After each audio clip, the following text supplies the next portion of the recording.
Secure, Contain, Protect. SCP-1230. Object Class: Safe. Special Containment Procedures. SCP-1230 is to be kept in a secure storage locker at Site-12. Access requires minimum Clearance 2 with authorization and supervision by Clearance 3 research and security staff respectively. Supervising personnel are not to view SCP-1230's contents. Personnel accessing SCP-1230 are required to submit written accounts of dreams experienced within 48 hours of access. See Addendum 1230A for updated containment procedures.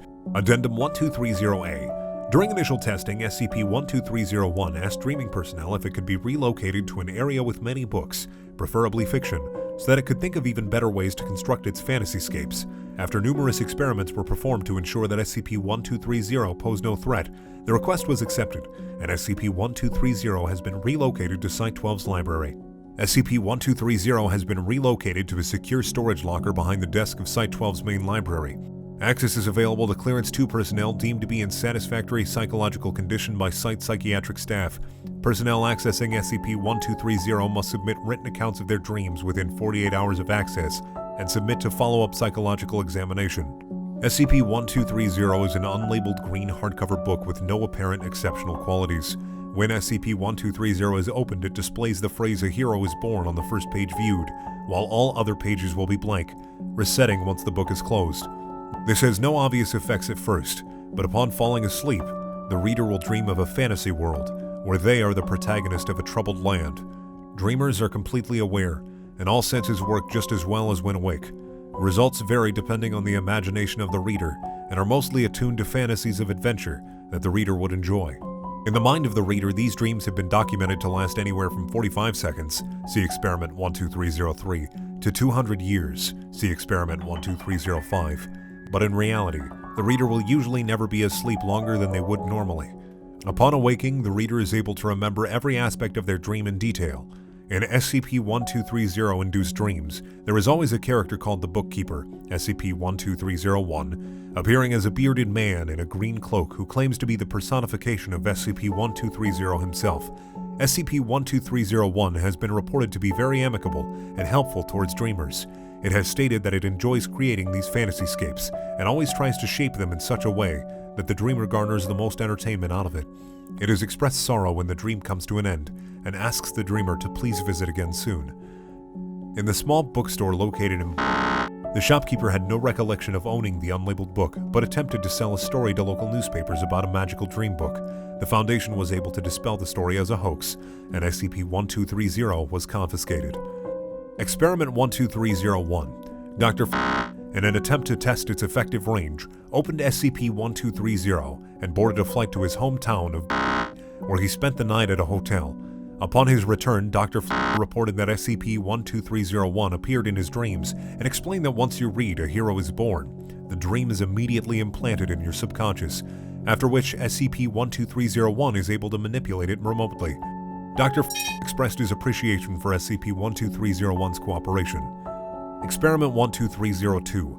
A camera was set up above SCP-1230, and using a mechanical arm, the book was opened. All pages were revealed to be blank. It seems SCP-1230 is only effective when opened by beings that are able to have dreams.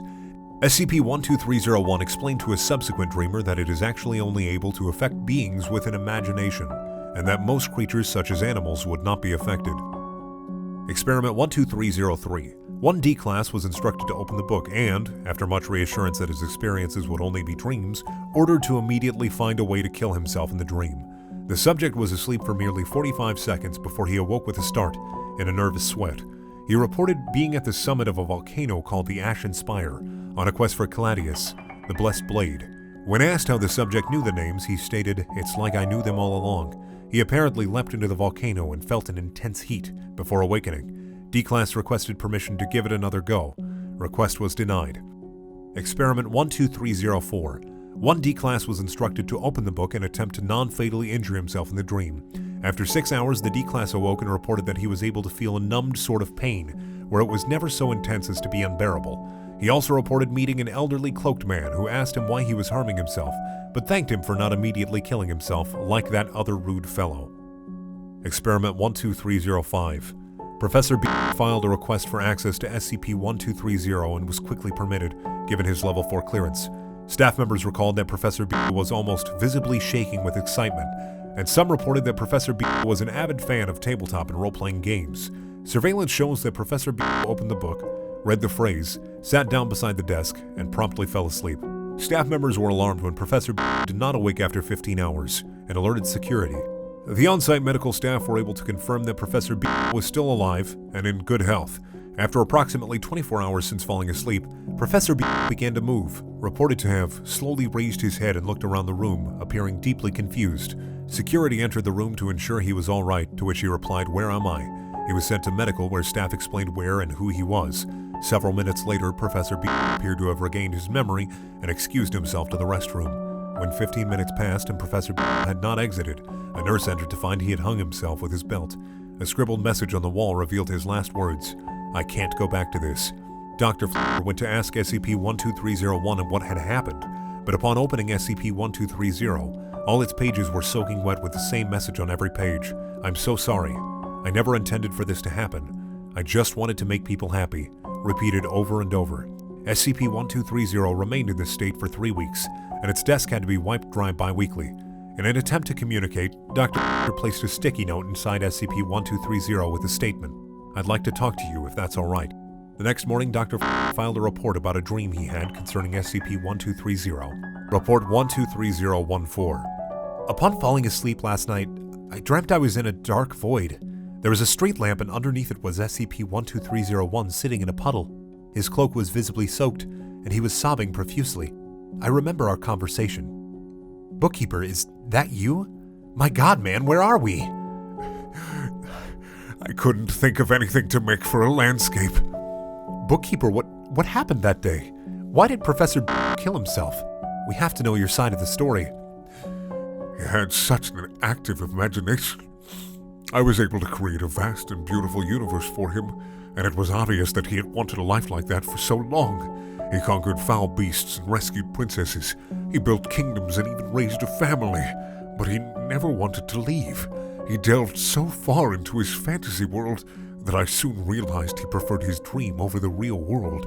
I reminded him that this was all merely an illusion, but he wouldn't listen to me. He stated that if he was ever forced to leave, he would immediately end his life. I tried to keep him happy for as long as I could. "Bookkeeper, how long was the dream from his point of view?" 200 years, Doctor. I did my best, but I could only hold on to him for 200 years.